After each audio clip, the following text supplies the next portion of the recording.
Welcome to Risking Enchantment, a podcast about art, beauty, and the Catholic faith.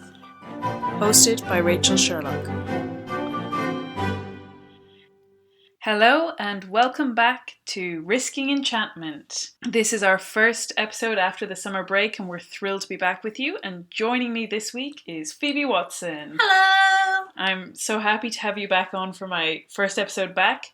Of course, it hasn't been quite as big a break for us. We're recording this in July, but we did take a little bit of a break since the last episode. I'm very excited about the prospect of gearing the podcast back up. I've got some great topics coming up. And we're starting with a good one. We are starting with one that, in some ways, I can't believe has taken us this long to get to. I know. But I think it's going to be a good one to start back up the series with a bang. So our topic for today is Jane Austen. Yay! And we're going to be looking specifically at the moral character of her heroines and what we can learn from that. I think it's really funny that the last time Phoebe was on, it was to talk about how pathetic female protagonists can often be in modern storytelling. And if you ever wanted to read books that are the exact opposite of that, you should read Jane Austen. I mean, you should read Jane Austen anyway, but yeah. I am someone myself who came completely 180 on their perspective of Jane Austen. I was given a couple of it wasn't the books, but they were like introductions to the books when I was a teenager. And I remember thinking, I have no interest in reading this. Why would anyone be interested in this? And by the time I got to university, just as I was going to university, I suddenly found myself very interested in reading them and watching all of the adaptations. And I haven't looked back since. Now it's my job to try and convince people to read them. And so hopefully, I think that's what we're going to start with, which is just a bit of an introduction to the books and why you should read them. I know lots of people have. They're not exactly unknown classics. But I think people who haven't read them often have a very distorted idea of what they are and what they're like and what they're about. And it can mean that people are quite resistant. But one of the big things I would say is that they're very characterized as women's books. And that is understandable. They do all feature female leads. They are about the domestic lives of women. But I would also like to make the case that I think anyone can find these books funny and engaging. And so hopefully there are a few listeners that might open themselves up to exploring it a little bit further if you haven't taken a look at them already. We will be speaking about the plots. We'll try and not give away any of the big dramatic reveal twists. But we will be talking about the plots in general. So obviously, if you don't want to get spoiled for those, maybe give this episode a skip. But me and Phoebe were saying, if you haven't read them at all and you don't know anything about them and you're wondering whether you would be interested, I don't necessarily think that knowing chunks of the plot really takes away from your experience of the stories. No, I think we're both people who generally say read the book first. But particularly for these books, both of us came to them from adaptations. Yeah. I think you said you watched Sensibility. The Emma Thompson film was the first one that I really watched the whole way through and fell in love with. Yeah, whereas I grew up with the Keira Knightley version of Pride and Prejudice and went into Pride and Prejudice from there. Yeah, I think that there can be a real merit in using adaptations as a way in, particularly when the setting and the language and the formalities, and we're going to be talking a lot about the formalities and the politeness, and even things like I found it useful when I was reading it to have my edition explained what the different types of carriages are. Oh yeah, mine did too. It had these little asterisks and flicked to the back, and it... not too much because you don't want Jonathan Strange and Mr. Norrell style full page footnotes, but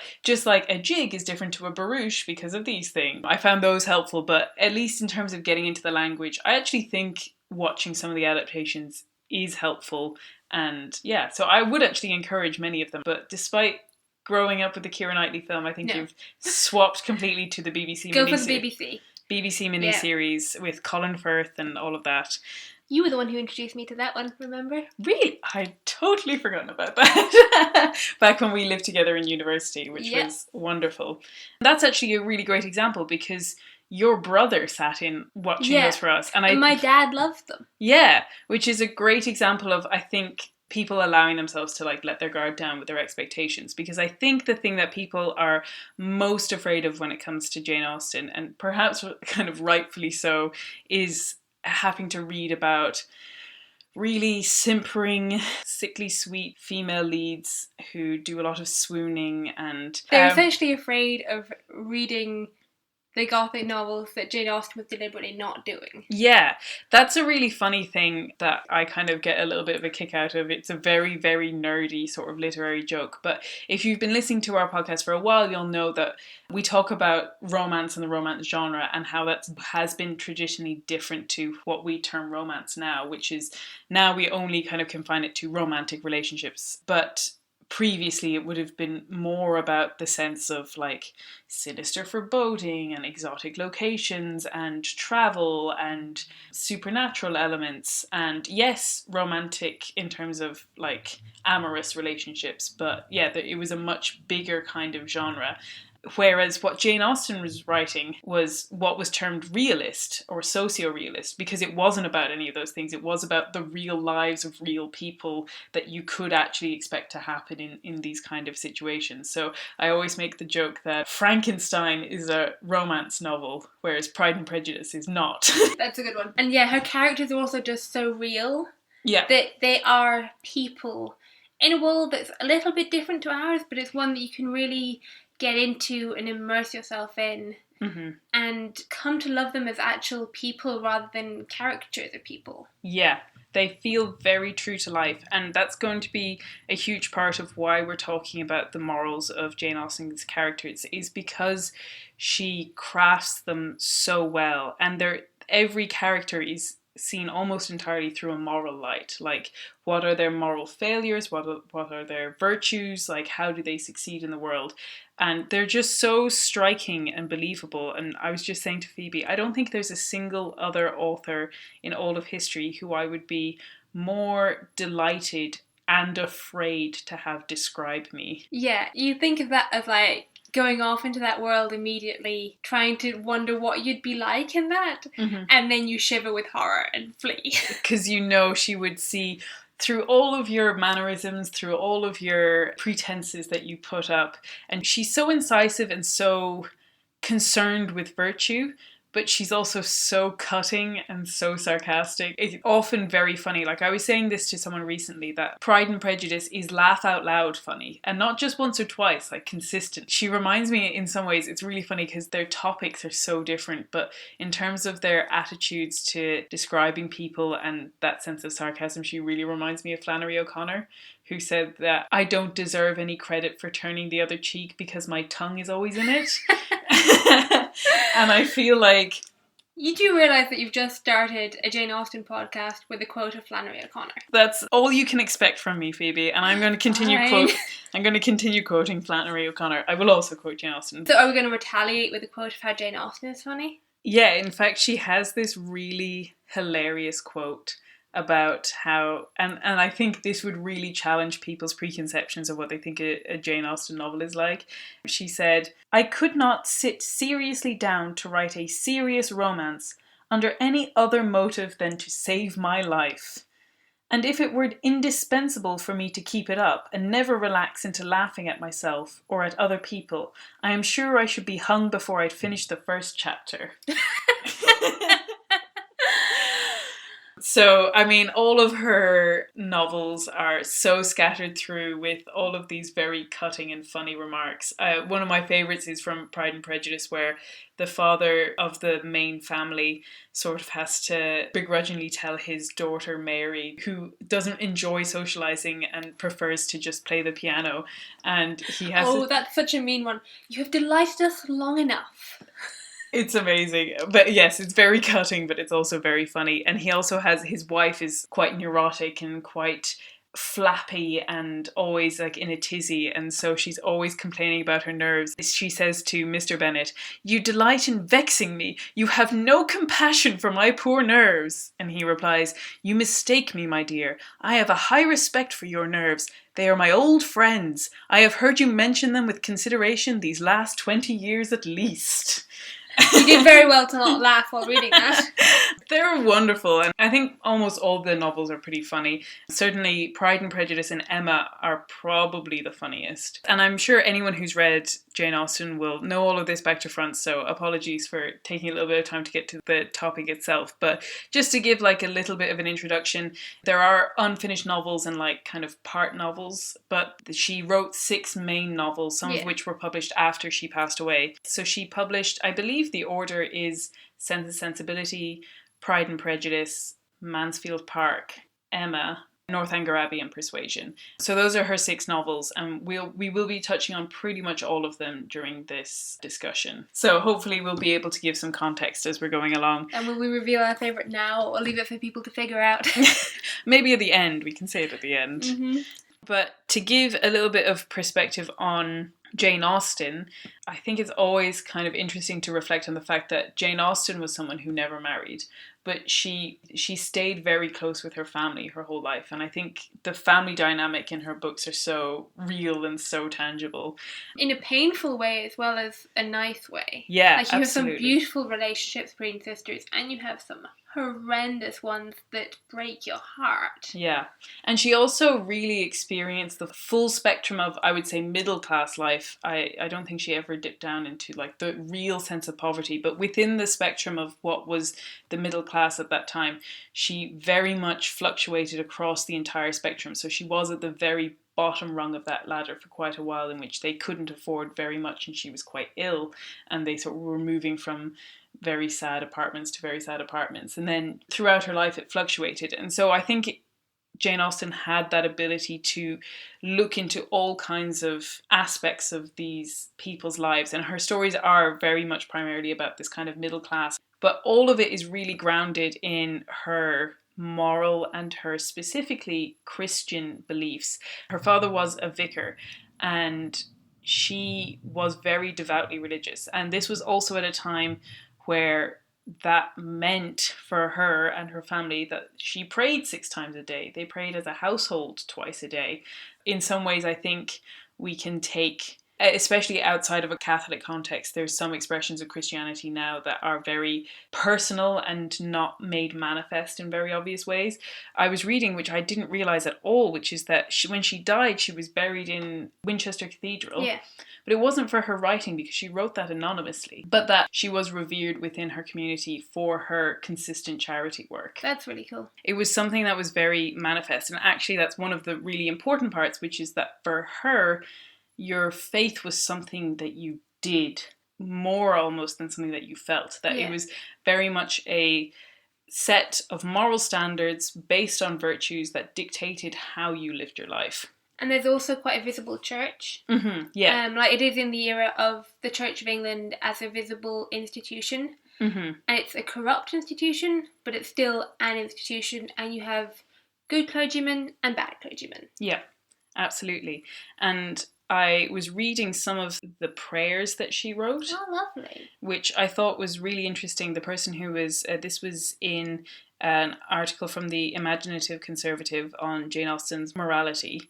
And I'll link all of these in the show notes, but they were talking about how when she writes prayers, she uses the plural we, that it's, even then, it's not so much about I, it's about a collective, a sense of like community and social cohesion with all of this. But it's so clear how much primacy she bases her faith on how you live it.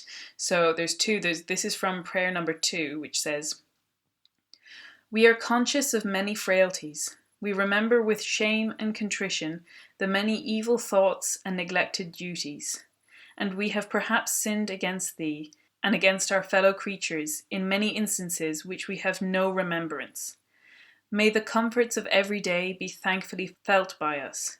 May they prompt a willing obedience of thy commandments, and a benevolent spirit towards every fellow creature." And then in prayer 3, and I think this is so fitting given how much we were saying it, like how funny she is and how like flippant she can be, that how she's such an example of how you can use wit and use humour without it being cruel or callous. So she says, "Incline us, O God, to think humbly of ourselves, to be severe only in the examination of our own conduct, to consider our fellow creatures with kindness, and to judge of all they say and do with that charity which we would desire from them ourselves." Yeah. applying cuttingness in the right place. There's actually a great quote from Pride and Prejudice where she expands this further, and it's talking about Elizabeth Bennet, who's the protagonist of Pride and Prejudice, who's like, her thing is being known for her wit and vivacity. She is one of the funniest heroines of all times. Yes, talking about how that she doesn't cross those lines. I hope I never ridicule what is wise or good. Follies and nonsense, whims and inconsistencies do divert me, I own, and I laugh at them whenever I can. But that distinction between laughing at the kind of follies of the world. Yeah, it's really interesting. Which just goes to show how much all of Jane Austen's characters are really based on this moral landscape. And that's one of the things that, again, challenges the conception, which is her novels are not so much about finding a man as they are about a journey of self-discovery for both, like often for both the kind of heroine and hero, but that to see yourself clearly and to correct the wrongs within yourself. And when you have addressed your own moral imperfections, not then that you deserve a husband, but that you're ready to love freely, like so as to best prepare you to love another in marriage. Yeah, like the characters grow and change throughout the novel. And that's one of the joys of kind of following them. Yeah. We're going to talk about Emma later and how she grows. But even Elizabeth learns not to judge, not to jump to conclusions quite a lot. Because she makes quite a lot of assumptions at the beginning of the book. So Pride and Prejudice was almost called First Impressions, which tells you exactly what the novel is kind of like centred on. She gets a good first impression of one guy and a bad first impression of another guy. There's that sense of that, like, your expectations are turned upside down and that you can be wrong, and learning how to be wrong. And so the reason why I really want to look at this is because I feel like in a world in which we've dropped a lot of the formalities around social engagements, that's one of the kind of hurdles you have to cross when you're reading it, which is to discover that you can't talk to someone who you haven't been introduced to, or you have to have this kind of approach to this kind of situation, or that there's all of these very rigid roles around rules of social niceties, or like chaperoning or self-expression that we don't really have anymore. And while that can be a good thing and it can lead to maybe a more egalitarian sort of society, with losing that, we've lost a lot of what was essentially a moral kickstart to how you act in society. Yeah, absolutely. And I think we've also lost a sense of how those rules and niceties are also there for our protection. Yeah. Like, particularly to do with chaperoning. And it seems very restrictive, and then you see in some of the novels the absolutely detrimental effect that the bad behaviour of another character can have. Yeah. And how important it is for them to safeguard themselves and their families. Yeah. And how much Jane Austen valued, even beyond just being socially nice, and we'll talk about the difference between being socially nice and being virtuous in a minute, but she valued being a person of moral integrity way above getting a husband. Yeah, like we were saying earlier, when you're saying Pride and Prejudice, like as a novel about getting a man, it starts with that famous line of a single man in possession of a good fortune must be in want of a wife. Yes. But, like halfway through the book, Elizabeth Bennet turns down the best proposal for marriage she is ever likely to get in a million years. If you think of the middle class on a scale, she's at the bottom level. She's got what's called like the poor man's dowry. She doesn't have much to her name. She doesn't have many connections, which is it's not just about the money, it's also about having a good solid base of connections. And then you've got Mr. Darcy, who not only has a lot of money, but he's related to nobility. He's set to marry an earl's daughter, and that's the level of disparity between them, and yet she turns him down on a matter of principle. There's something that I find particularly interesting now is how little people's word counts for anything. That like we've got it with the age of Twitter, and presidents and everything can say literally nonsense and it doesn't matter because your word doesn't matter in the same way. Yeah, we've gone to things having to be written down and signed and dotted before they're binding. And even then, like when you think of the ways that we treat things like marriage or even like some forms of legal contracts and things like that. And I They're know all that breakable. in some way they're all breakable. And whereas a promise made off the fly in a conversation in a Jane Austen novel is a matter of utmost importance to keep because that is your word. And I think there's so much we could learn and bring into our own lives now, which is about cultivating an integrity that often is completely hidden and often doesn't do you any material good. Yeah, And an integrity made of steel regardless of its impact on your material welfare. Yeah. And when we were talking about Pride and Prejudice there, it just reminded me there's two characters who end up getting married in very deceitful and inappropriate setting. Oh, yeah. And Elizabeth says, how little of permanent happiness could belong to a couple who were only brought together because their passions were stronger than their virtue. Jane Austen really doesn't believe in disregarding your virtues in order to have the sort of romance of your dreams or get the man of your dreams. That it's so little about that. Yeah, it's about who you are and being true to not only who you are, but the better version of who you want to be. Yeah. I think one of the characters who displays that really well is in Sense and Sensibility. Yeah. Of Eleanor. In some ways, Sense and Sensibility is kind of the ideal novel in this context to talk about because it is about two sisters who, one is kind of the example of constancy, so that's sense, and the other is the example of inconstancy and like emotion and frivolity in a way. Yeah. It's funny because I'm not sure whether Sensibility was actually thought of as that bad a thing at the time. No, it was seen as like almost like more like an artistic temperament. Yeah. An attraction to the deep emotions of poetry or, you know. So do you want to give a description of Marianne? So yeah, there's two sisters, Eleanor and Marianne Dashwood. They also have another sister who gets promptly forgotten in the novel, but there you go. That's what happens. She's too young to be of consequence. Exactly. And they had a good fortune, but it was inherited by their half-brother who was supposed to take care of them and just doesn't. Which fails utterly. Yeah, makes John Dashwood one of the least favourite characters in all of Jane Austen's writing. So they find themselves in much reduced circumstances. Like they go from this great big fancy estate house, which their half-brother and his wife move into way too early. Like they're really rude about it, like pushing them out they're almost. Like pushing down the door as soon as the casket's gone type thing. And so they find themselves in a cottage on the land of a distant relative.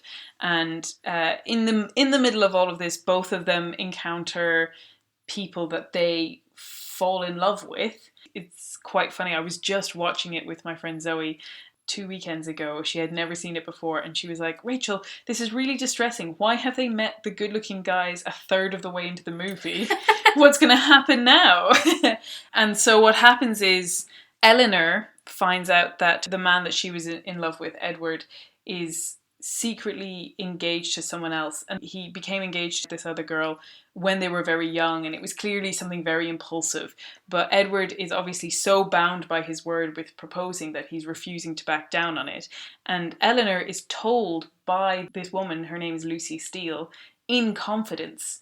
So she promised to keep it a secret before she even knew what it was. And so she's in this situation where her heart has been completely broken, but she can't tell anyone about it. And to put that in context, her sister and her mother both assume that she's going to marry Edward. Yeah. They and keep talking about it and keep wondering when he's visiting, and she's in this really horrible position of knowing a secret that's breaking her heart and not being able to share it with those she loves most. Yeah. And yet she keeps it. Yeah.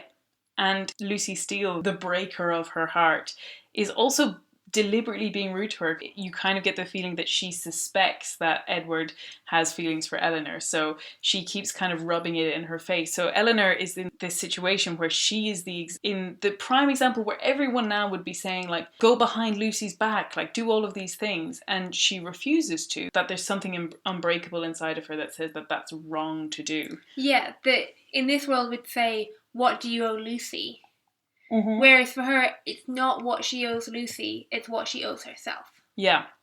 And this is coupled with Marianne. So Marianne is the big, bright-eyed, romantic one. She's constantly impolite because she's so artistically in tune that she couldn't lie to anyone just for the sake of being polite. So she throws these sort of like, she either huffs in silence or says these, really inappropriate, like hurtful things. She's also, this makes her sound very bad, she's also very charming and very lovely and bright and enthusiastic, but... vivacious. Yes, exactly. And she falls for the tall, dark, strapping, handsome man. Who rescues her when she's fallen down a hill and hurt her ankle. And I mean, it's all perfect in the romantic sensibility of Marianne, but he lets her down in a huge way and never quite proposes to her and leaves her hanging and cuts off contact from her. And there's a whole lot of like subplot in there, but she is completely dropped by him in a very public and very humiliating way. And throughout the novel, no matter what happens, she kind of goes into hysterics about it and becomes very upset and cries endlessly and has all of these fits of emotion. And Eleanor has to be the one, in the middle of all of this, in the middle of all her own like troubles, be the one to be there for her and comfort her. And make up for the social niceties that she's not doing. Yeah, absolutely. And so we read a really excellent article. Unfortunately, it's on JSTOR, which means you can sign up for a free account, but it's not just readily available, but it's called Polite Lies in Sense and Sensibility. And it just goes through a really thorough exploration of what it means to be polite and how our view of being polite is maybe off kilter with what it means in terms of our own moral character. Yeah, should I give the quote? Yes. Judgment requires being able to give oneself time, but human relations do not wait for judgment to be conclusive. They happen in the meantime. Jane Austen's solution is decorum, that classic social principle for keeping our judgment from being irretrievable in our acts. Which is so important within the story because Eleanor is the one who keeps back her feelings, even for Edward, and doesn't expose herself that way, whereas Marianne is constantly talks about how, well, time alone does not determine the closeness of our connection, and she does things that are very improper, and she says, well, if it were improper, I should be aware of it. And so she shows the world how much she's attached to John Willoughby, who is her beau.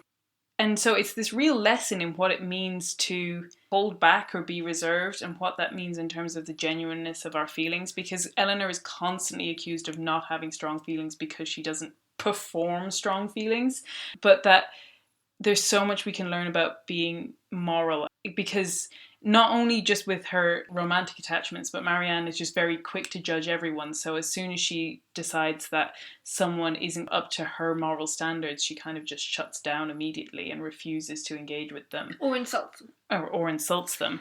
And so she has to grow and learn. But the reason why is not just that, like, because I think we can be so dismissive of politeness as just like, I want to make everyone happy and nice and move the conversation along nicely. And I want to look well. Yeah, I want to fit in. I don't want to cause waves. And none of those are actually particularly good moral reasons. They're not genuine virtues. Yeah, whereas I think Sense and Sensibility shows us the freedom that comes from that politeness and that decorum. One of the other quotes from the article is, Marianne, accepting the expression of sensibility as reality, has been trapped by their rigidity. Eleanor, knowing that the social forms are made up, does not mistake them for human nature. Marianne cannot imagine a world in which she does not say what she feels, to the point of selfishness. It is Eleanor who controls her own disappointment in love, because, from the book, I did not love only him. Yeah. Because she relegates her feelings out of a love for those around her, that she recognises her feelings aren't the only important ones, that other people also have feelings to be respected, and if that means saying what she doesn't feel and withholding what she does feel, they are worth doing that for. Yeah, and that in the article it goes on to explain how giving yourself the time which politeness affords you gives you the time to truly love people, to not just make snap judgments about them and stick them in that box, in a bit like the first impressions we were talking about with Pride and Prejudice, that if you are approaching a person with true love, you'll give them the space to show their qualities and show their virtues, and not just be sort of morally righteous and say, you have offended my sensibilities in some way, and ergo you are sort of relegated to a camp of people which are the not nice people, you know? Yeah. And so the really compelling things about Sensibility is watching Marianne's character grow and come to that realization and, you know, still be herself. Absolutely. But herself with a sense of self-knowledge and of reflection. And so she has this speech at the end where she talks about how she's been slighted in love. And Eleanor asks, do you compare your conduct with his? And she says, no, I compare it to what it ought to have been. I compare it with yours. And then later she says, whenever I looked towards the past, I saw some duty neglected or some failing indulged. Everybody seemed injured by me. The kindness, the unceasing kindness of Mrs. Jennings, I had repaid with ungrateful contempt.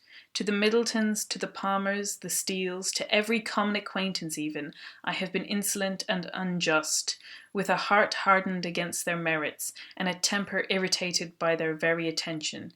To John, to Fanny, yes, even them, little as they deserve, I had given less than their due, which I think shows how, like, a sense of reflection and a sense of seeing your place within your community informs your conscience. Yeah, and there's another beautiful quote from Marianne to redeem her fully, where Marianne felt that she had injured, no reparation could be too much for her to make. Yeah. Which I think kind of puts her character into perspective, that she goes wildly wrong, and then when she's brought back to swinging right. From a religious point of view, we would say, like, she's running to Jesus, like, that she's really embracing what it means to be corrected. Yeah. And to have a kind of slight on her character be accepted and reformed. And, like, she's not perfect after that. No. But she does have that change of heart, which is really beautiful. Yeah, and I think it's so wonderful that to see it. And I thought it was really interesting to compare that to the, you know, Saint Teresa of Avila talks about cultivating this cell of inner knowledge as the way to growing in holiness. That this self-knowledge, and that's so central to what Jane Austen does, that the ability to have self-knowledge and see yourself clearly is just like at the crux of all of these stories. And I think that's why, I mean, obviously it's wonderful to have the romantic stories and the settings are beautiful and the language is like shimmering light across a page. Oh, it's beautiful. But what's at the core of it is this clarity of moral vision and seeing these characters cultivate virtue in different ways, in a really proactive way, that they want to be moral people. And that, because that's almost Marianne's biggest failing at the beginning, is that she sees herself as so completely moral that she's unreprimandable. Yeah, and they're also often striving against failures of those around them. Like what you said with Marianne of, I don't compare my behaviour to his. She's not excusing her behaviour because of... He did something much, much worse. Oh, far worse. But ergo, the thing that I did was fine. No, that, like, there is a much closer comparison that you can draw on. It's not just about othering other people. Yeah, and I think that's such a powerful lesson for us to learn as well. Yeah. That it's very easy to kind of think, oh, well, I'm not doing that. And caring about the small things. And this is where I think, in some ways... Phoebe and I have had like a long running discussion for about 2 years now on who is more deserving of our sympathy. Marianne from Sensibility or Emma from the titular novel Emma, because they're both similar in their way that they're very headstrong and self-assured about their own kind of moral status. And they also kind of fail in similar ways in that there is a failure to sympathise and love the people around them in a particular way. And so when we were researching this topic, Phoebe texted me saying, is Emma the only one who... What was your exact crux with Emma? Well, I was going down through the list of different heroines, and at that stage we were looking for a moment where the character excelled in virtue. Mm-hmm. Like, the first one that jumped to mind was Pride and Prejudice, where Elizabeth goes to her sister's side. Mm-hmm. Like, her sister is sick in a different place, and Elizabeth puts herself in a really uncomfortable situation just to be there for her. Yeah. Whereas I got to Emma, and I was like, ooh, that's where she fails. That's where she fails. She has this one big climactic moment of moral failure. More than one. Well, yes.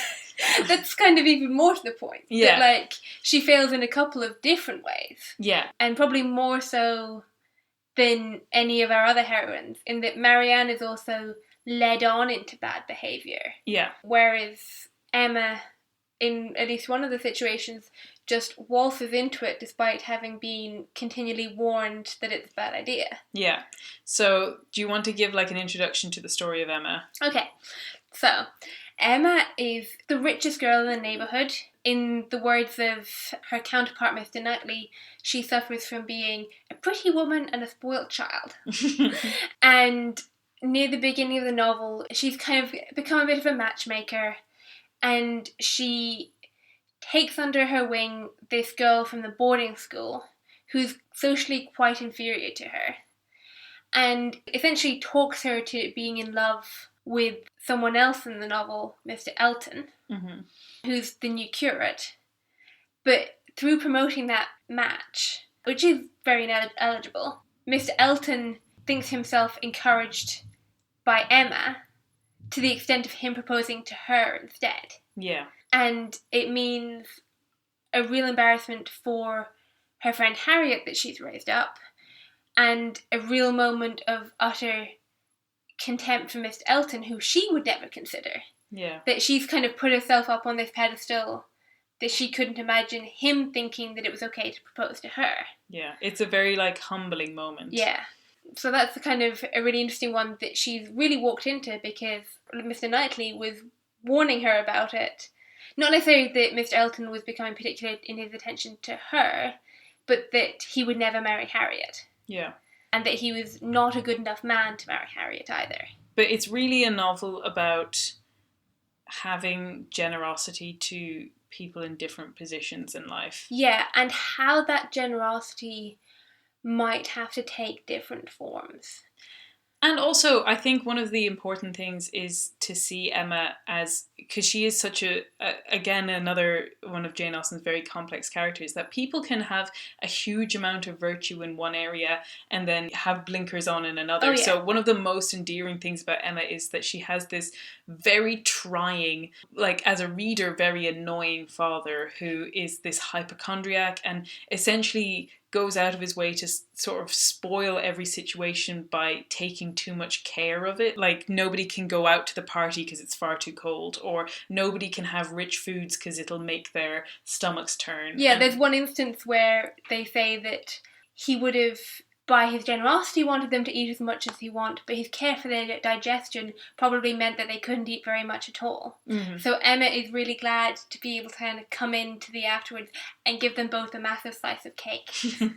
Emma interacts with her father in a way that is only generosity and patience. Like, for me, when I'm reading it, I would get so short-tempered, even if I was trying to be patient, but she has a willingness to take the time to accommodate her father and her father's eccentricities. And so to see people not just as binary good/bad people, but that they can have an enormous capacity for virtue, but in some ways they need to cultivate it in other areas in their lives, that they just don't see the fullness of what's happening. Yeah, they don't see the fullness of what they're doing. Yeah. Like, part of what she's doing with Harriet in terms of taking her under her wing could have, in one sense, been a very good thing if she had had the sense not to meddle where she shouldn't have meddled, mm-hmm. which is in somebody else's love life. Yeah.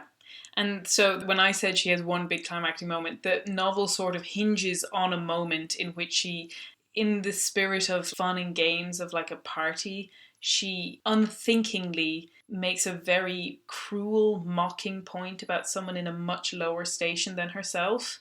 And it's only a second. That's the thing, that like, it's so funny to think of, despite all of this meddling with the Harriet and like the matchmaking, and obviously those are the main part of the novel and all of the action is centered around it. But in terms of the moral climax, it's this moment where she realizes that she's punched down, essentially. And or somebody else brings it to her attention. And she realises how callous and cruel she's been in that moment for the sake of nothing, because she's just... But, like, how many of us have been in that situation where there's been, like, a scapegoat in a social situation and somebody makes fun and you hop on board and you say something, and it's so familiar and it's so realistic to people's lives that it's not this far off thing that virtue happens up on a hill in a battle somewhere, that it's in a situation where you're having tea with friends and you have an opportunity to say something mean about someone and you don't take it. But what if you do, and what does that mean? And she takes it so seriously when pointed out to her. Like, she sees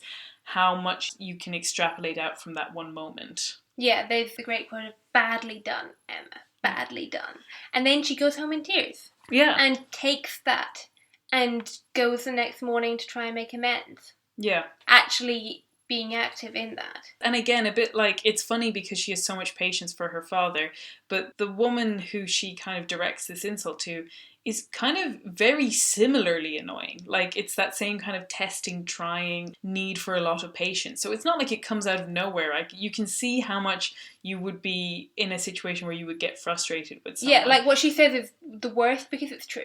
Yeah, and so it's important, but it is about saying that a single moment like that, like a small thing, is important and is worth striving for. Like, it is worth being better than that. It's not necessarily about great heroic moments. It is about the daily fight to be a virtuous person in a conversation. Yeah, and even I would say that small tipping point comes from other small moments of her maybe complaining about this character and acknowledging her flaws where she should have maybe exercised more patience. And those things kind of build up until when she's in the moment and in the frivolity, she lets go because she's been letting herself go in private. Yeah. And that's another thing with Jane Austen that I think we've touched on it a little, but that you have to have just as much integrity behind closed doors as you do in public. This is what we're saying about it going beyond politeness. It goes beyond easing social situations, because in that setting, then you can be whatever you like when you're private, because it's not a social setting. But it's about doing it all the time. And this is where I'm going to bring in another Flannery O'Connor quote. You'll have to forgive me. It's in her letters, The Habit of Being. I really recommend everyone to read it. But she's writing about herself in quite a disparaging way. But of course, we, with like the benefit of hindsight, know that you can see her holiness despite the fact that she's saying she's not holy, which I think is a trait of most saints anyway. But she said, "I'm not a mystic, and I do not lead a holy life. Not that I can claim any interesting or pleasurable sins. My sense of the devil is strong. But I know all about the garden variety, pride, gluttony, envy, and sloth.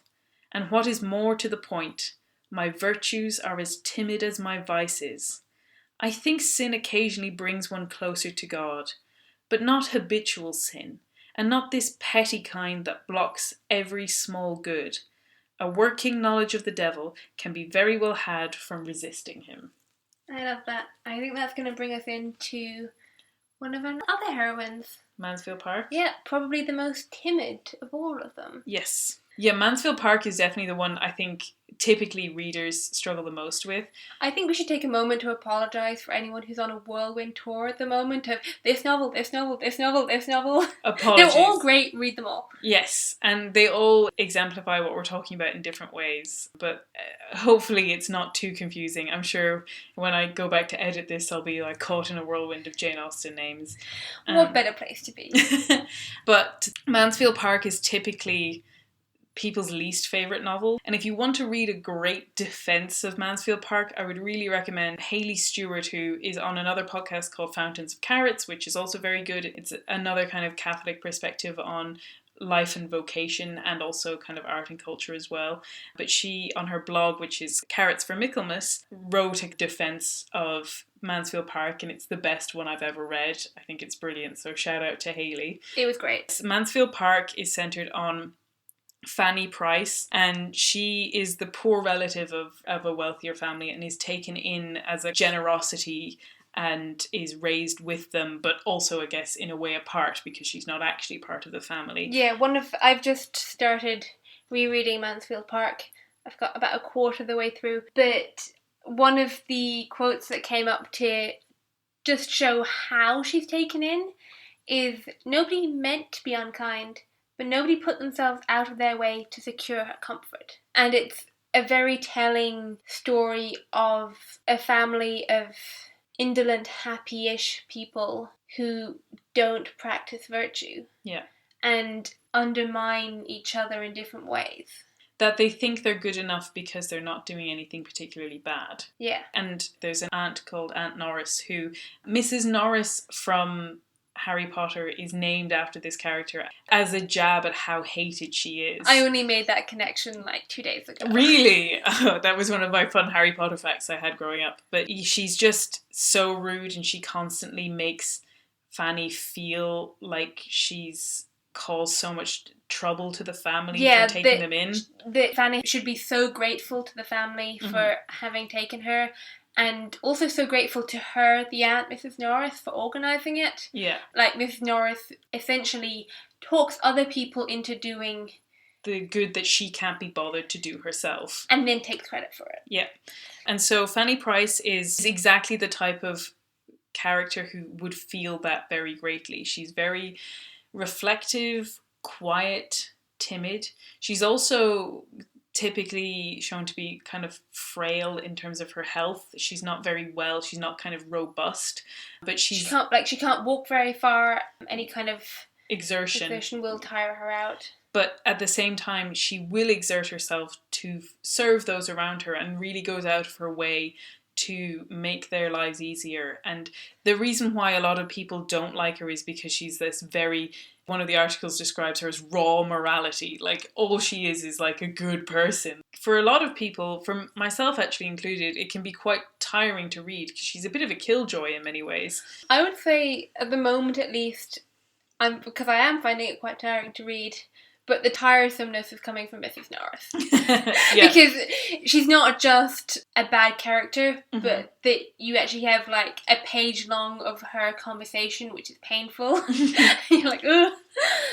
But I think what's really clever about what Jane Austen does in Mansfield Park is to show us how unappealing virtue can look, and how appealing, because there's these characters that come into the family, they start staying with the family, and they're we would call them very cool and very suave. They're full of life, and they're all wit and sparkling joy and all of these things, but it doesn't come from a place of virtue. And even when they do good things, it's only so that they look good doing them, or that they will get something out of it. And yeah, it's a very telling difference between the propriety that comes from just having to obey the social norm and look good, or the propriety that comes from an actual willingness to do good. Yeah. I've got an excellent quote on that, actually. So the family is visiting another house, and one of the girls is in a situation where she has to talk to this older lady and is really miserable. And it says, the politeness which she had been brought up to practice as duty made it impossible for her to escape, while the want of that higher species of self-command, that just consideration of others, that knowledge of her own heart, that principle of right, which had not formed any essential part of her education, made her miserable under it. It's such a fascinating study of the testing points of what it means to be virtuous. And what we were saying about Emma being like concerned about the details is so explored in Mansfield Park. So for like quite a lot of things happen in, say, Sensibility, like there's characters coming in and out, and they go to London, and then this happens, and they go to this place, and that is echoed in a lot of the novels. Even Emma, which takes place in very much one location, still has a lot of sort of comings and goings, whereas Mansfield Park feels like, I guess it's about 10 people locked in a house together for the entire novel. It's not quite that, but it feels that way. And it's almost like one of those stories for kids where like the summer holidays was started and it started raining. What are they going to do? They're stuck in the house, So there's all these young people stuck in this stately home, and they decide to put on a play. And this becomes one of the crucial points of the story. Fanny Price takes a stand against them putting on this play. and it makes her wildly unpopular. She won't be in it, which means that they're down a character that they needed for the play that they want to put on. But also there's such a sense of, and we've all felt it when someone takes a stand against what you're doing, the kind of moral judgment implicit in that. But the reason she decides to not partake in this is, first of all, that the head of the family, the father, is away and he would not approve of the play. And so she instinctually feels that it is wrong to do something that he would not approve of. And the reason that he would not approve of, and why Fanny would not approve of putting on the play, is because even like the particular play that they choose, all of it is designed to throw the different characters together. They have to act scenes where they're potentially kissing, and is it called A Lover's Affair or something? It's like called something very blunt like that, yeah. I mean, it's not called something subtle. No, it's very much like, we're going to deliberately be a bit risque and say, oh, but it's fine, it's just for a play, you know? And what it is about what, as Catholics, we would call the near occasion of sin. Yeah, and it's really interesting because you have the other character who's kind of not quite an exemplar of moral virtue.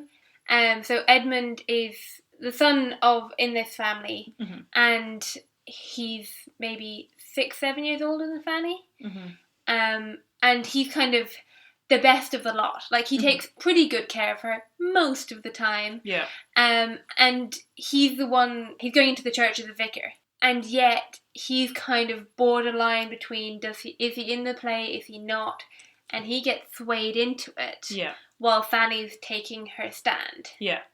And the whole thing kind of ends up revealing like more sinister motives or encouraging particular behaviours that should not have been encouraged. And it is such an example of, like, I was just listening to another great, I'm giving all the shout outs to the different Catholic podcasts, although this episode will be quite old by the time that our episode comes out, which is For Catholic Stuff You Should Know. They posted one of Father Nathan's parish talks on forgiveness, but he was talking about how you know whether something is a mortal sin, and he says, if you don't want to go to Cleveland, don't get on the bus to Cleveland. That's a great one. I mean, first of all, don't buy a ticket for Cleveland. Don't buy a ticket, don't get on the bus, don't look up the bus times, and then eventually, don't get on that bus. So, like, all of these little things of, like, if you don't want to end up somewhere, don't take these micro steps towards it.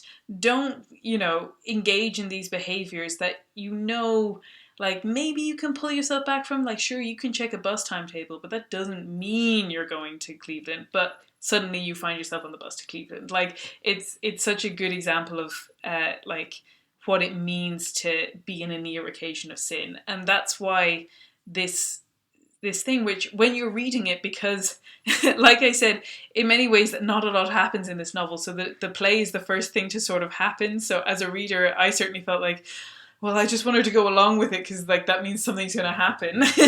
But you do kind of feel like, oh, come on, Fanny. Yeah, it's just a play. Like, it's just one thing. Like, even if something bad happens, you're not really culpable for it. You're just being in a play.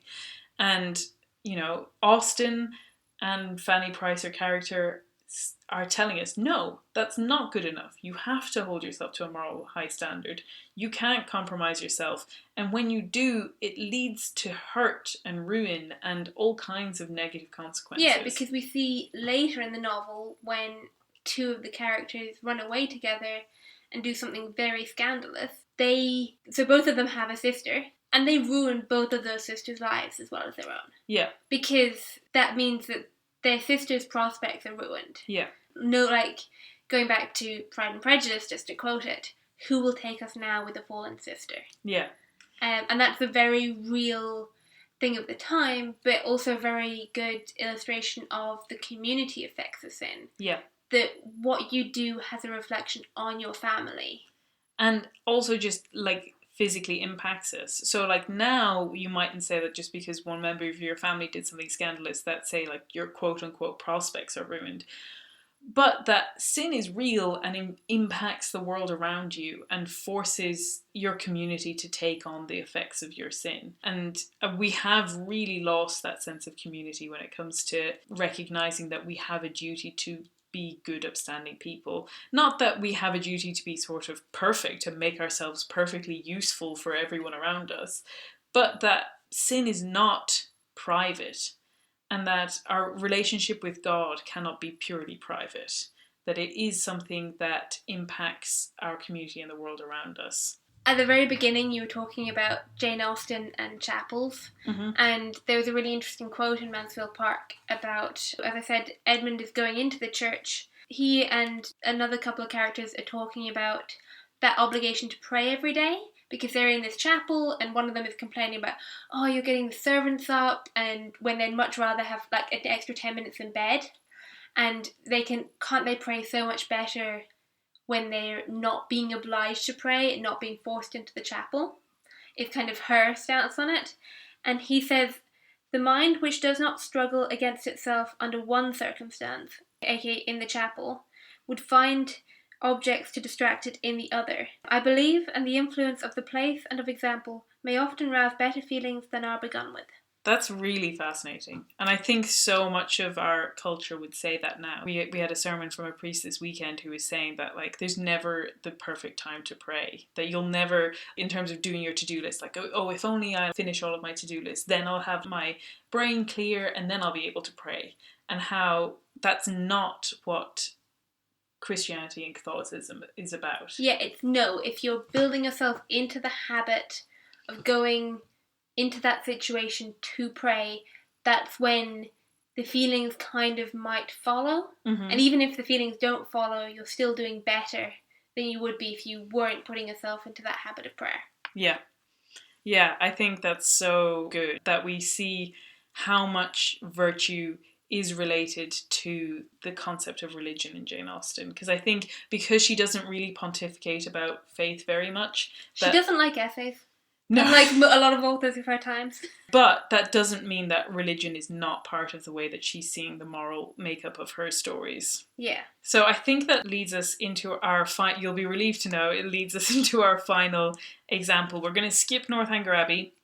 Don't skip it if you're reading it, it's great, but we are running out of time, so we want to get to Persuasion, which was her final novel that she wrote. May I let the cat out of the bag and say that it's Phoebe's favourite one? Not quite. Not quite. Pride and Prejudice is my favourite, but Persuasion is a very close second. I'm the exact same, except swap it out for Sense and Sensibility. Yeah.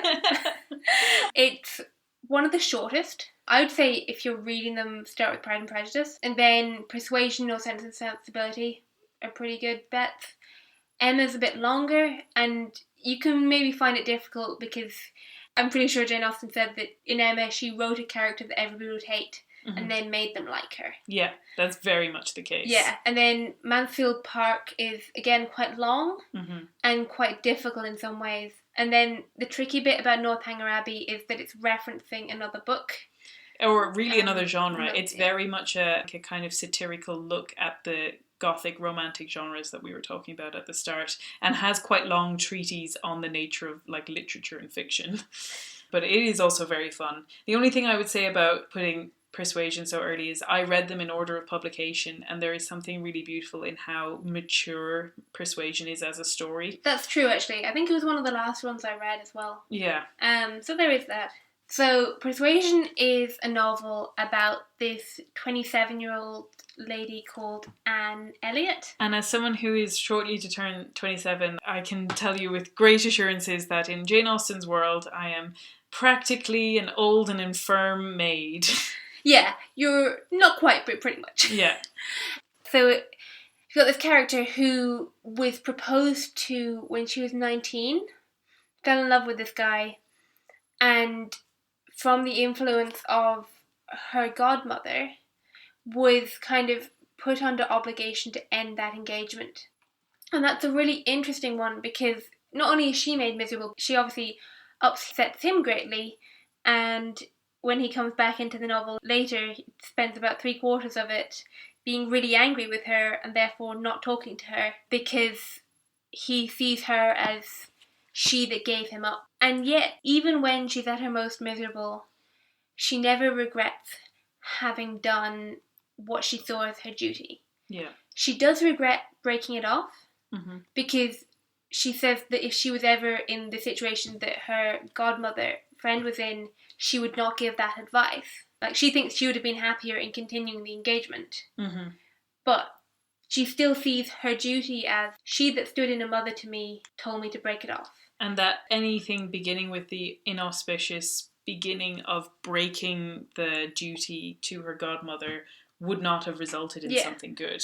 And that's a really telling one that's very distinct from Proprietary as a form, because her father also disapproves. Yeah. But her father is a ridiculous fop of a character who's obsessed with vanity. Yeah.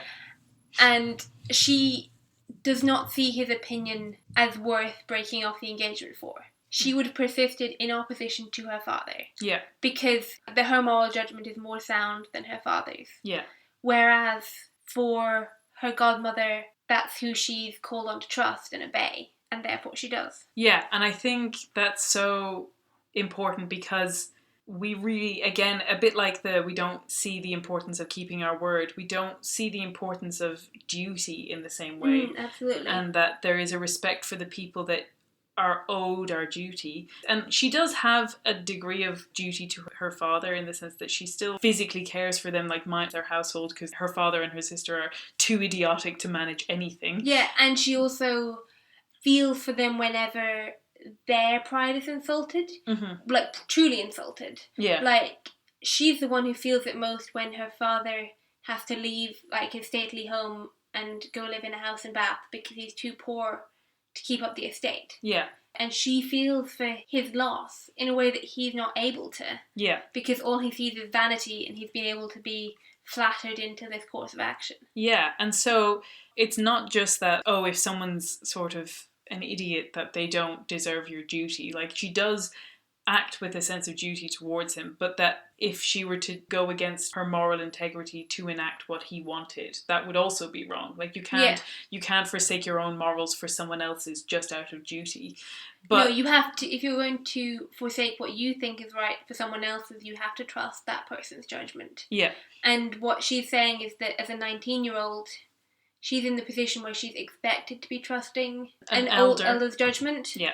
And that elder can't be her father, but it is the lady who's acted as a mother to her and guided her since her own mother died. Yeah, and so it's a really beautiful story. You only have to look at Jane Austen's titles, like Pride and Prejudice, Sense and Sensibility, Persuasion. Like, she's obsessed with moral character and the journey from one position to another. Like, she just has this clarity of vision of what a moral journey looks like. Like, someone was comparing the stories to, like, the Pilgrim's Progress, this journey towards God and refinement. And I think that's what makes these stories kind of eternal. Yeah, they're so compelling. Yeah. And in Persuasion, you also have this, like, counterfoil of Anne's older sister, another Elizabeth.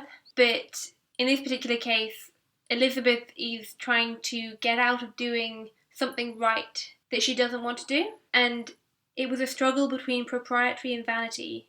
But vanity got the better, and then Elizabeth was happy again. That kind of convincing yourself... Like, she just talks herself through it and convinces herself that the course of action she wants to take is the more comfortable one for everyone else as well, and the better one, and talks herself into easing her conscience. Yeah. And it's that kind of example of how we can talk ourselves into thinking that we're doing right and just kind of smother over our conscience, or actually stand firm and do it no matter what the cost. Yeah, and so I hope that's a nice introduction. I'm sure it was, like we said, a bit of a flurry of names and places and books, but that a look at what is at the heart of Jane Austen and why it can inform us as Catholics and as Christians, and what it means to live a life of virtue, and how clearly you can see that. I in some ways, like we said, Jane Austen doesn't have a lot of time for sermons and essays about virtue, but it's because she does it so much better with fiction. Yeah. She does it in a way that's funny and engaging and enchanting and romantic in, like, our modern sense of romantic. And that the romantic stories of it are so compelling because they're so earned. They're earned by all parties. We've talked about the female characters because they're the protagonists, but almost all the men go through similar growth and self-reflection and self-knowledge. So this is the quote of Mr. Darcy's at the end of Pride and Prejudice when Elizabeth has agreed to marry him on his second proposal. I don't think it's a spoiler in this day and age to say that Elizabeth Bennet ends up with Mr. Darcy. I mean, come on. I've been a selfish being all my life, in practice though not in principle. As a child, I was taught what was right, but I was not taught to correct my temper. I was given good principles, but left to follow them in pride and conceit. Such as I was from 8 to 28, and such as I might still have been, but for you, dearest, loveliest Elizabeth. Yeah, that, like, it isn't one-sided. And to say that Jane Austen is about women having to live up to a certain social standard is not the truth and is not the fullness of what these books are about. They are about all kinds of people learning to grow in virtue. And in some ways, she holds men to a higher moral standard than a lot of other novels. Yes, and it really doesn't pay off to... There's so many great words for men with bad virtue. Cad, rogue, rake. But it doesn't pay to be that person, and that she shows that even if they can gain in prosperity by marrying like a rich person, that they don't gain in happiness, and that there can be a real sadness with knowing that you have not taken the best path. And so I think there's such wonderful examples for us, like primers almost, on how to cultivate virtue in our lives, even in this modern day, or probably more importantly, especially in this modern day. So I hope that's a nice introduction to the books of Jane Austen. I forgot when we were listing the ones and the order in which you should read them. If you want a taster of Jane Austen but don't want to dive in, you could read her, one of my favourite things she's written, which is the little booklet she wrote when she was 15 called The History of England from the Reign of Henry IV to the Death of Charles I by a partial, prejudiced and ignorant historian. And it continues to be just as funny as it goes on. You can find it online, and I think it's also in a lot of her collections. It's just so funny and so delightful. And she has quite a few positive words to say about Catholics, which for a Catholic podcast, that's probably a good thing. Naturally. So that is our introduction to Jane Austen. I'm sure Jane Austen will be a kind of author and a topic that we'll return to in the future. We're better. If you guys enjoy it, hopefully, fingers crossed. And like I said, we're thrilled to be back. We just have our one last thing to do, which is tell you guys something that we've been enjoying at the moment. So Phoebe, do you want to go first? Yep. I just finished a book called A Gentleman in Moscow. It was a really excellent read. It's quite a recent novel, which is kind of nice for me to read something that wasn't published 200 years ago. But it's a really interesting tale of a Russian nobleman trapped in a hotel under house arrest during the Russian Communist Revolution. So they almost kill him, and then they go, no, we'll just put you under house arrest in your place of current abode. So he's 25 at the time. And it follows him for 40 years in the same hotel. Wow. In like the heart of Russia and all the different kind of goings on. It's very interesting, very well written. Yeah, it's definitely been one, I think it either was nominated or it won a couple of awards. It's definitely been on my radar that I definitely want to read that one. For me, I'm going to name two things because I feel like they kind of go in tandem. I don't watch a lot of television, and yet in the last 2 weeks I've managed to watch two very, very intense, high production, dramatic TV series. So I was visiting my friend Zoe, and she was dying to show me all of Band of Brothers. So we watched that over the course of a weekend, which was incredible and just astounding. And because it's actually been out for many years now, I think it was released in like the early 2000s, and it still stands up so well in terms of its production. And it's so captivating as a true story of people in war and the heroism and the harrowing suffering that they endured in World War II. And then the other one that I watched, which is a much more recent one, which was Chernobyl, which only came out at the time of recording. It only came out like a month ago. And that was also transfixing and managed to be even more horrifying than Band of Brothers. I did not watch either of these. But they were both incredible, like real masterpieces of the form, and just really fascinating in terms of their storytelling. So I would recommend both of them. And so all that's left for us to say is goodbye, but we'll be back again soon this time, which is thrilling. So goodbye! Goodbye!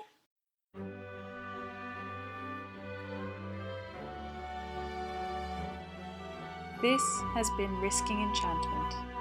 Music by Kevin MacLeod. You can follow me on Instagram and Twitter with the handle @SeekingWatson. And you can find out more about me and the podcast at rachelsherlock.com. Thank you and God bless.